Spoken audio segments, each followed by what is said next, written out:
Hello, my name's Olu Osha. I like talking about American presidents, and of course, today I'm going to talk about the incumbent presidents, number 45 and 47, President Donald Trump's most recent actions. Of course, that's the invasion of and the kidnapping of, or let me call it rendition, the rendition of the incumbent president of Venezuela, Nicolas Maduro, which happened on January the 3rd, um, uh, 2026, our new year. Today is January the 4th, right? Yeah, today. So it's very recent. It just happened. And of course, Congress has been clutching its pearls and all the pundits all over the world, everybody's been uh, up in arms and calling President Trump's actions an illegal action. So I'm going to try and unpack what's going on, and answer the question. Is it illegal? Is it legal?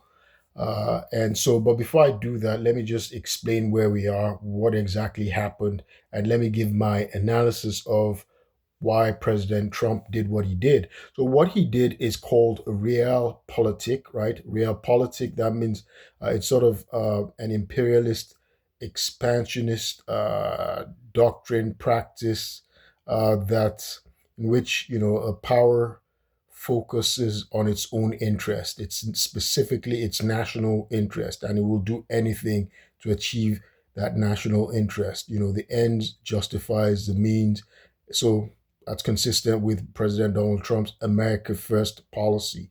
And so they're just realistic about how things are, what's going on, and it's devoid of morality, right? It has nothing to do with morality or good behavior, good conduct, insofar as it suits the national interest. That's what realpolitik is, and that's what he's done. By the way, I don't support what he's done. I'm not justifying it. I'm a historian. I like talking about American presidents, and so today I have something to talk about. Today I went to church, and so everybody, when I'm checking my social media, everyone's talking about, the invasion and the kidnapping of uh, Nicolas Maduro. Before I don't, I'm not, I'm going to try not to digress and get into the background. So I'm just going to go directly into my analysis of what's going on now. So, um, so yes, there's been the rendition, right? The U.S. Special Forces or whoever, U.S. military, um, um, they went, they invaded. It was quick, and they removed the president, an incumbent president. Is it a violation of international law? Yes, but I'm going to do another video explaining international law, and this is interesting to me because I did international human rights law at Oxford University, and so this is interesting to me. But the thing about international law is, who is going to. So the laws have to do with jurisdiction, and you find that when they're talking about international law, it has to do with treaties, agreements, or what the United Nations says. And the thing is, who's going to enforce the laws, right? So laws, they have to do with jurisdiction, and you've got to be able to enforce a law. Now, the international law, I guess when you say United Nations, who created the United Nations? The United States, right? From it's an offspring of what an American president was the architect of. That's the League of Nations, which ironically the United States never joined. The reason the United States never joined the League of Nations, which its president at the time, that's Woodrow Wilson, actually designed, is because Congress didn't want other nations to be able to, limit, restrain uh, America when it wants to go to war, right? So that's the reason why the United States didn't join the League of Nations then. But after another Second World War, which cost a lot of lives, and under FDR and the U.S. decided to join the United Nations to prevent further wars. The thing about laws is that we have to consider what's its source and who has the ability to enforce those laws. Remember what Andrew Carnegie said? That's in America, right? In Worcester versus Georgia. It's not Andrew Carnegie, sorry, President Andrew Jackson, our seventh president, regarding the Indian removal of Indians, right? The Supreme Court said he couldn't do certain things, but well, the president said, well, the Chief Justice John Marshall has, made his decision. Now let him enforce it. How are you going to enforce a law? So America is the most powerful country in the world regarding that international law thing. I'm going to do another video and discuss source of laws. But right now, let's focus on. I'm going to focus on American laws. With respect to American laws, well, it turns out. Lawyers will argue to you that President Trump did not violate American laws, right? There are what's called authorization for use of military force, which are still active and which presidents before him have argued that they've used. So it's going to be very difficult to say he violated any law because he didn't declare he didn't seek the consent of Congress to declare war. But in any event, let me quickly say what's going on uh, right now. My analysis for why he did what he did. By the way, regarding Congress declaring a war, Congress's authority to declare war, right? Um, did you know America um, was involved in a 20-year war in Vietnam, right? Almost 20 years in Vietnam. And over 58,000 Americans died, cost a lot of money. There were over 300,000 injured and disabled Americans. And Congress never declared war formally in Vietnam, right? So Donald Trump has his precedent. Congress never formally declared war in Vietnam, but we went to war anyway, right? Spent a lot of money, lost a lot of American lives. Over 58,000 American kids were killed in Vietnam, over 300,000 disabled, right? But Congress never authorized war. They never declared war throughout that entire engagement, involvement in, throughout America's involvement in Vietnam. Um yeah, well, what did they use? They used the Gulf of Tonkin was a resolution in 1964. That Gulf of Tonkin resolution just said, it authorized, the president to uh, do all that was necessary to repel any armed attacks, right? And you know, so that's what Congress does. In fact, Congress hasn't declared war, I think, formally since 1942, since the Second World War. They've not formally declared war against any nation since 1942, since the Second World War. So the thing about Congress is we have so many lawyers. So you have so many lawyers in a place. Lawyers will never go directly to uh, they'll never give you a direct answer. They're going to circumnavigate, right? They're going to circumnavigate. They're going to skirt. They'll never go directly. So imagine in all the wars we've been to since the Second World War, Congress has actually never has not declared war formally since 1942, since the Second World War. So they'll couch something in some kind of broad language, and so Donald Trump has his precedent for doing what he did according to U.S. law. And so, but let me immediately, say, give my analysis of what happened, why President Donald Trump did what he did. Because I posted something, my immediate react thought was that, look, that was a desperate action, right? It was a very desperate action, but there must have been a reason, right? Because I normally think, well, President Trump is a businessman, and so he normally thinks in terms of yes, dollars and cents. It's very easy to say, well, oil, Venezuelan oil, which everybody keeps saying, but why Venezuelan oil? It's America has oil, other countries have oil. Why Venezuelan oil? Yes, we know for people who check data, yes, Venezuela has the most oil, proven oil reserves in the world, by far the most, right?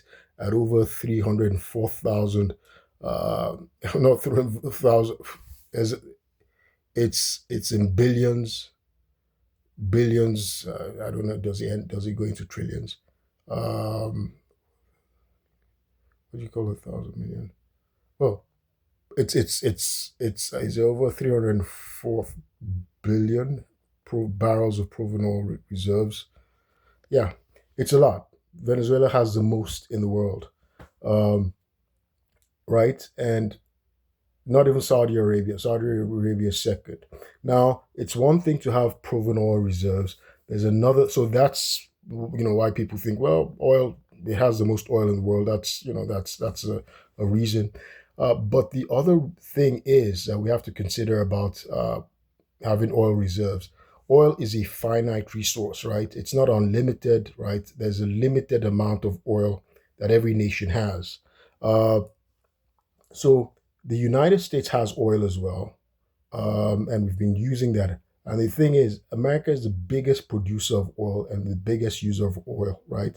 Uh, we produce about 13 million barrels a day, right?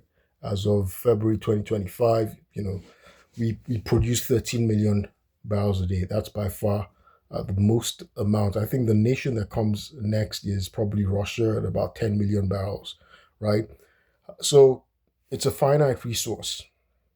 So been producing for a long time, for over a century now. Um, and of course, there's a limited amount of oil we have, reserves we have. And it turns out America has only about 15 years left of production. We have just about 15 years of oil left, right? That's a national security crisis that we're looking at, just 15 years. Well, our main rival right now is China. China has 16 years of oil left, but China has been making strategic moves all over the world. People have been talking about how President Nicolas Maduro of Venezuela had just met with Chinese delegates, just a few hours before um, America invaded, and kidnapped him and brought him over to America. So obviously, again, Venezuela is the largest, has the largest oil reserves in the world, and China needs oil. China is the next big. In fact, China's GDP is already, if you use PPP, purchasing power parity, it's already surpassed America's GDP. That's gross domestic product, right? China now has the largest gross domestic product in the world, according to CIA's data. This is not classified material. This is unclassified. This is in the public domain, and America's number two, right? China has surpassed America in GDP, gross domestic product. So America has just 15, and you need oil for production, right? For all the things you do. Everybody knows. I don't have to go into the specifics and details about how developed, advanced nations need oil for their production, for just for living, even for quotidianish matters. Advanced, they call it advanced capitalist countries. Everybody needs in the civilized world needs oil to function, right? But America has just 15 years left of oil reserves, right? Of proven oil reserves. China has 16, so they have to find oil from somewhere. So Venezuela, yes, it's poor, right? It's poor, even though it has the most amount of the world's most valuable resource, right? Everybody knows about how Saudi Arabians, they're like ballers, the way they live in opulence and splendor, right? You don't see Saudi Arabians trying to emigrate to America, right? But it turns out Saudi Arabia as well, they've been producing a lot. I think they produce about 10 million barrels. I think they're the no next. They produce a lot of barrels of oil. Of course, that's why America has that relationship with them, so that America can use their oil, their production. But Saudi Arabia is going to be running out of oil in the next 80 or so years, right? Saudi Arabian, the households, the kingdom that monopolizes their oil that are alive today. Well, the ruling elite, they figure they'll be dead before that, and they continue to ball, but it's going to be a problem for them. So how are they going to sustain their nation uh, a century from now? So America, yes, relies on technology, but we've not done what's required to get an alternative, very viable, productive, viable, equivalent alternative source of source of energy that will continue to meet, our current, sustain our current output.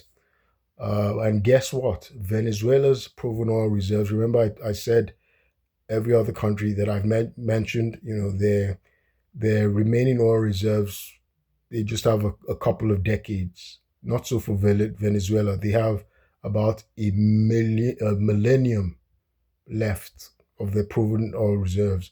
A millennium, that's 1,000 years. They have almost 1,000 years. I think last time estimated about roughly at least 885 years of oil to still pump, which Venezuela has.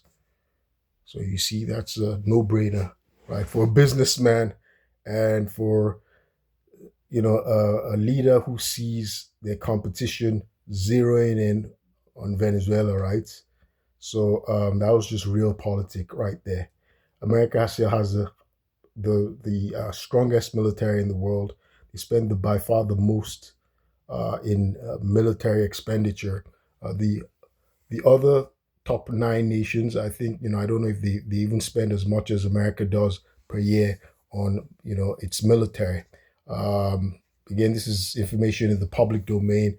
America spends maybe about almost about a trillion or so in that ballpark, $1 trillion a year on the military. So we have all that military might. Nobody matches us, right? With the Roman Empire of the world, and Americans like to copy the Roman Empire so much. Not that they were good people; they committed genocide, but the Romans went.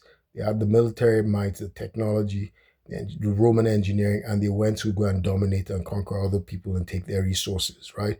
The Roman Empire went to actually seize gold from Dacia. Dacia is now that's called as present day Romania. They had gold. The land was just filled with gold. The Roman Empire just went and seized their gold amongst other places in Spain, many different places, right? And so America needs oil. Oil is is the most strategic resource in the world. America has 15 years left. America's chief rival, China, has 16 years left. China was already making inroads to get um, Venezuela's oil. So America, Donald Trump uses realpolitik. He goes, seizes that oil, you know. So the ball is in Congress's court and the American public, and let's see if the Venezuelan people will fight it. That's the other issue, but that's a vital resource. Yeah, so you can't underestimate the oil. 885 years, it can change everything. Um, so that was a reason why uh, it's a no-brainer. That's the reason why President Donald Trump made that move, and we have the military to be able to do it. See how they did it? They executed it. Nobody can go into a developed country's nation and they just pick up their president, kill all the forces or whatever, just disarm people or whatever it is they did, and they got him out, right? They were able to execute a rendition, right, in just a matter of hours. So America has the ability to do it. It's been spending all that money, and it's looking at the most valuable resource in the world right now. You can't compare Venezuela's oil, and he just went for it, and so businessmen look at cost benefit analysis as well. That's Donald Trump. Everybody's when you see Americans love money so much, and they automatically equate somebody who has a lot of money. with them being geniuses, and that's not what it is. Somebody has a lot of money because they're entrepreneurs in America, right? And that's apart from if they don't steal it or whatever, right? But in America, the idea of an entrepreneur having lot of money is because he's a risk taker. He takes risks that other people won't take, right? They assume risk that other people won't assume. And the thing is, they look at the trade off, right? The cost benefit analysis, right? What's it going to cost me? What's the benefit? Sometimes they lose, sometimes they win. That's what having a lot of money is about. It's not about how brilliant or what a genius you are. No, geniuses. Albert Einstein wasn't a wealthy man, right? He was a genius, not Isaac Newton. Those, right? So in America, there's this the media. Oh my God, goodness, the punditry and the way information is twisted, right? People get things upside down. So Donald Trump just thought as like a businessman, right? And he thought, okay, what's the benefit? It's going to make it's going to sustain America's might, its supremacy, if it has that oil. America at this point, maybe they don't even mind making Venezuela a 50, whatever, what number it is, 51st, 52nd state, right, of America. And maybe Venezuelans won't mind either with the way the government claims they keep trying to immigrate into America, right? So that's what's happened in terms of that realpolitik, cost benefit analysis. This is what we need. If we don't get it, that's how he looked at it. Donald Trump and his administration looked at it.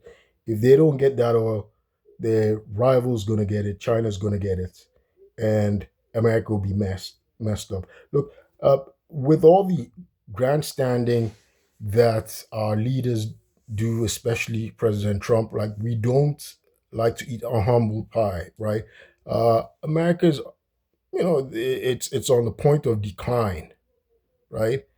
But that oil, if America had that oil, all that oil, I'm not saying what President Trump did was legal or it was good, because that's a sovereign country. You can't just go and invade a sovereign country and seize their assets. That's what uh, President Vladimir Putin of Russia wanted to do. That's what he's been trying to do with Ukraine. Ukraine has the most resources. It's the most fertile area in that, in Eastern Europe, in that area, and that's what he's been trying to get. He wants that the resources. If Ukraine were a barren wasteland, I mean, he wouldn't care. But he knows how vital and even strategic in terms of its strategic location as well, with respect to NATO, right? So that's why he's doing all he can to get it. He's also playing realpolitik, and maybe President Trump made a deal with Russia, but that nobody, other powers will not dispute because the actual nation Venezuela can't fight America. America's been doing seizing the lands of Latin American countries since the 19th century, right?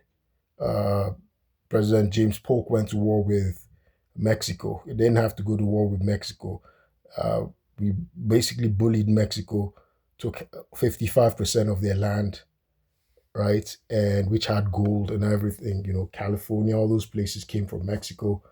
And we've been chipping away for a long time, right? Americans incited, had white settlers, European settlers move into Texas, right? Texas was part of Mexico. And this happened was in the 1930s, 1936 or so.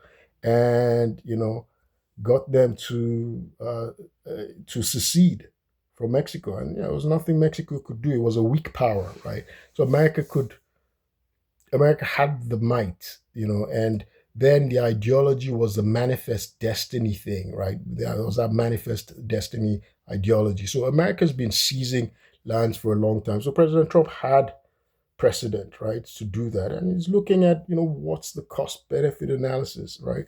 And he will use all sorts of justifications. So now let me get into justifications, right? He will say, well, he's doing it on humanitarian grounds, right? Because Venezuelans are fleeing the country, their country is in a terrible crisis, which our presidents actually have. Congress gave our president the power to engage in military interventions for a humanitarian crisis, and you know uh, to counter terrorism and all that stuff. So post 9/11, Congress gave the president the authorization for use of military force, which allows the president, which the president has used in very expansive ways, right? Um, so that's one. Now the other thing is, so I'm going to look at the issue of legality with respect to Congress. The Constitution says only Congress can declare war. But as we see, Congress itself has set a precedent, a pattern. The last time it officially declared war was the Second World War, 1942. Uh, and it's allowed our presidents to engage in wars without the involvement, without Congress actually formally declaring war. For instance, like I mentioned, Vietnam. Vietnam was an undeclared war. Congress never declared war in Vietnam. In fact, also the Korean War, when under President Truman, Congress never declared war in that engagement. So there are many instances. So President Trump he has precedent from previous presidents who engaged in military action without Congress giving authorization or without consulting. Also, there's also something called the War Powers Resolutions, right, which allows the president to engage in military uh, intervention, operation, uh, which includes an invasion. All he has to do without notifying Congress, so that it allows the president as commander in chief to be able to act, you know, expeditiously, right? Act very quickly, or execute a quick response, and not to give away, uh, not to to be able to use, because part of war is also to be the ability to be able to use uh, stealth, right?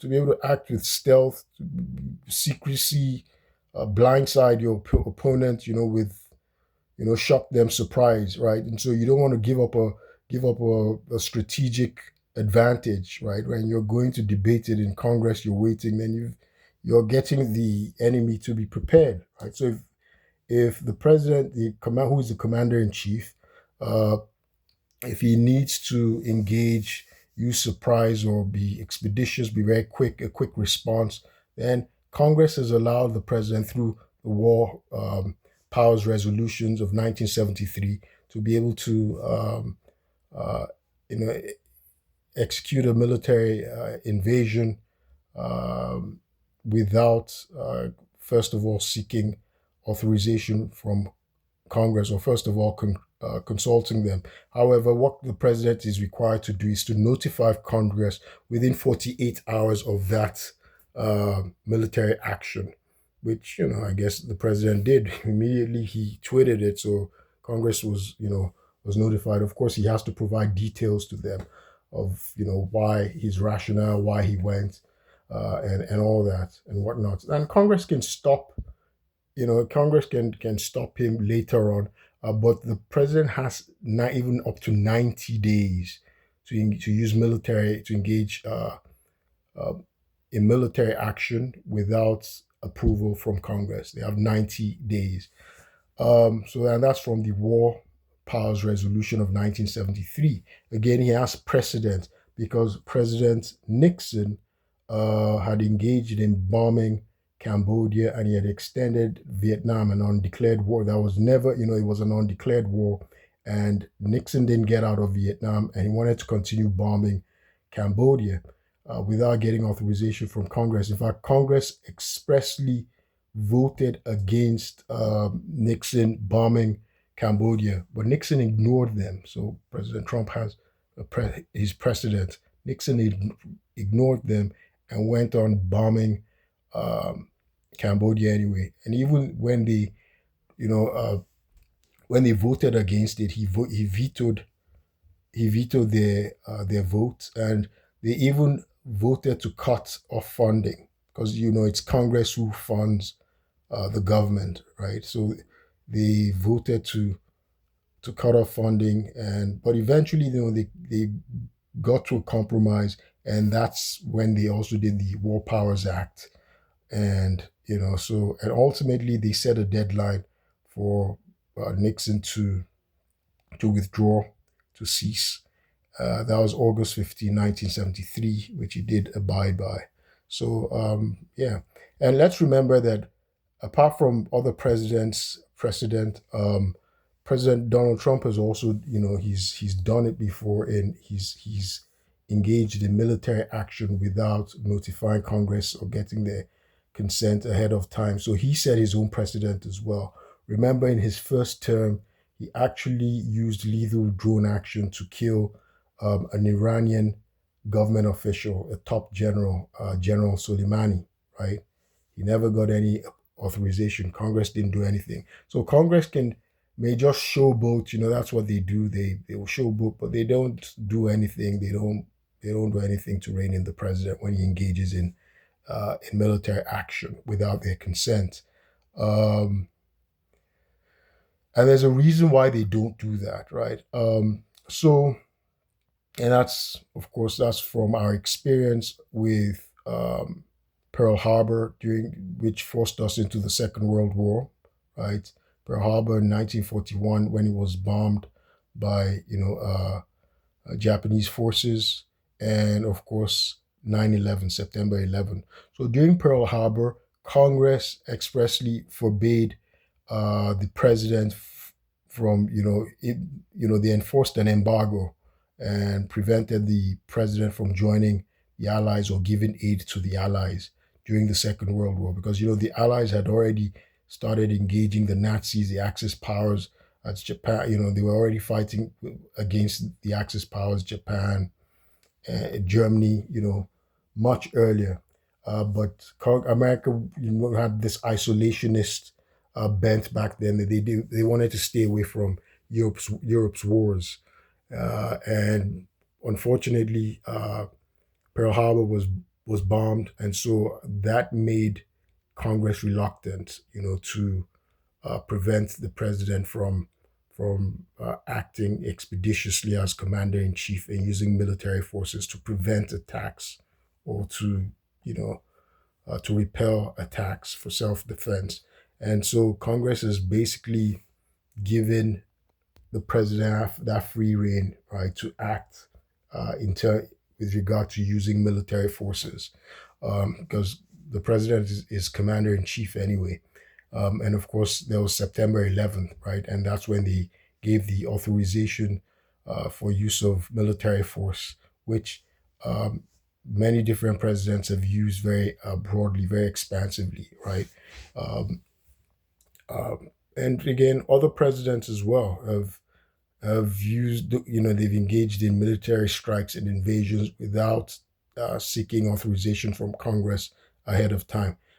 Democrats have done it, including President Barack Obama. He did that with military airstrikes over Libya, you know, uh, in Iraq, when to bomb ISIS, to target ISIS.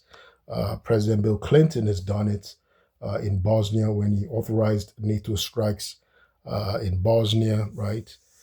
And so different presidents have done it, not just Republicans. So yes, President Trump has precedent for what he's done, and I've explained why he did what he did. It's actually realpolitik, and it's a situation of, if America doesn't get that oil, America is running out of oil. It has 15 years of oil reserves left. It has to be buying oil after that, and it will be held to hostage. It doesn't want to be held to hostage.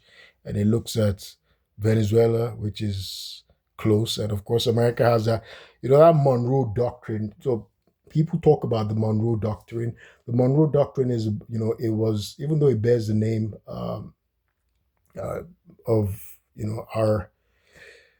our fifth president, James Monroe, he was one who articulated it, but it was his Secretary of State who was who was John Quincy Adams. He's the one who actually, he was the architect of the Monroe Doctrine from his mind. I guess I don't know if that's one of the reasons why they say he's the most brilliant president we've ever had, even though his presidency, was a failure. He didn't achieve anything.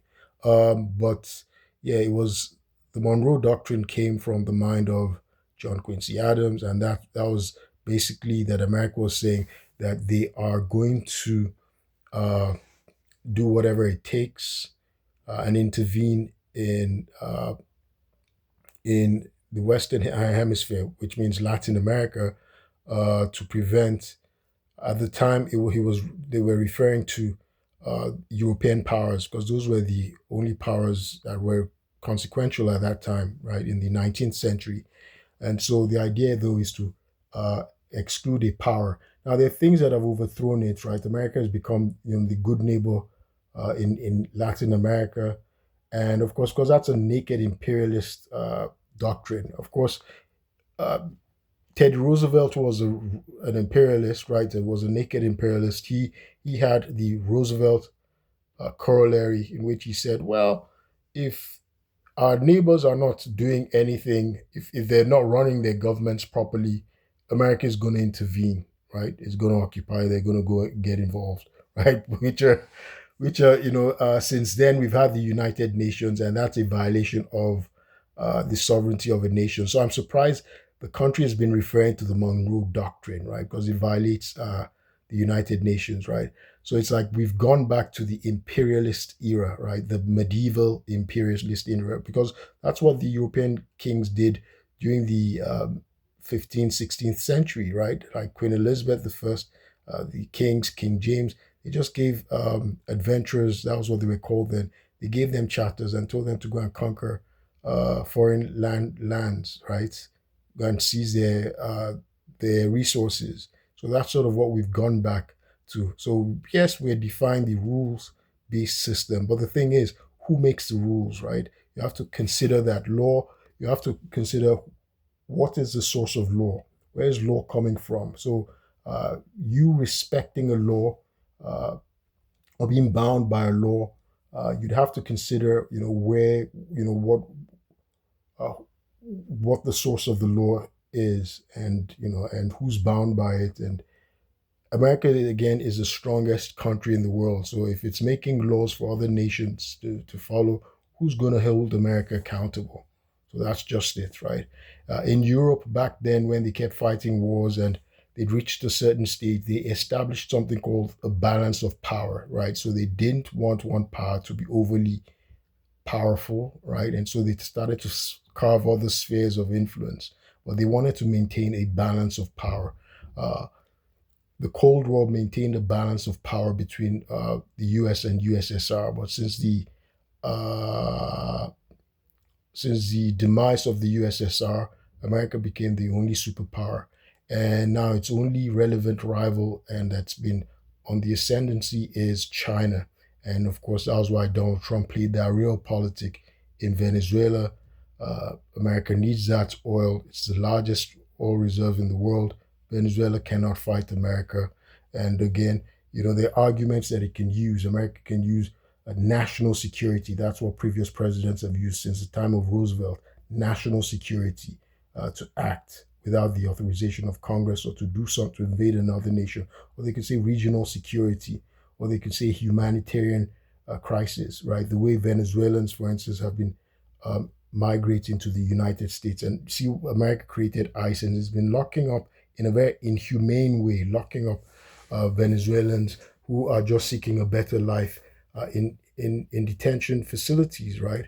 And so President Trump's going to make the argument that, well, if Venezuela has the richest resource in the world, far more than any nation, far more than America, and he's saying, well, They're going to be people who, business people, Exxon, they're going to help you develop that infrastructure. So your people, Venezuelans, will not want to leave America. And maybe other Latin people from Latin America will want to go to Venezuela instead because it will be so wealthy, right? Or, or maybe America would make it the an additional state. Who knows if Venezuelans want it, if Congress approves of it. Again, realpolitik. Um, so that's just the way it is. So I try to explain what's going on and the precedents that President Donald Trump already had, and I'm going to discuss, the uh, in terms of international law, the laws that he violated. Clearly, it is a violation of international law. But again, if you notice, international courts. So where they're going to take him to, the International Court of the Criminal Court, that's used for third world countries, developing nations, right? It's only African and third world countries that have been tried in the international courts and have been convicted, right? Not the superpowers who created the court in the first place, right? The international court, it appears uh, they do the bidding the um, of the superpowers, right? I will study some more to be sure, but in any event, my name is Olu Osha. I like talking about American presidents and talking about the violation of international law and rule of law and human rights violations. Um, That's what I've been experiencing in Montgomery County, Maryland, under a corrupt and racist and xenophobic judge. I'm a law abiding American citizen whose rights were violated. I was working, as of the day I was swatted by falsified accusations in order to obstruct justice. So talking about yahoos and acting like unethical, crude, barbaric cowboys. That's what happened in Montgomery County, Maryland on May 16, 2023. And there's been a crooked judge, Judge James Bonifant of Montgomery County, Maryland, another crooked judge, Judge B.B. Berry, and the farcical, crooked state attorney's office under a crooked state attorney, John McCarthy, which filed false charges against me in order to obstruct justice. I'd reported fraud in the Department of Navy and the Department of Defense. I'd reported, um, my boss, my supervisor, that's my right. And I'd filed an EEOC complaint. Those are my constitutional rights. I'm doing the right thing. But the crooked state attorney and crooked judges and crooked law enforcement, I'm astonished by what happened. They fabricated a crisis. And you see, they fabricated a crisis, fabricated information, claiming I'm a threat when I'm not a threat. I was living in my home, law abiding American citizen. I don't own guns, I don't own any arms, and I was raided. So they did something, uh, you know, they did something that was just like abracadabra. And I lost my freedom and I almost lost my life. And I'm still seeking justice, and I'll keep you posted. Thank you.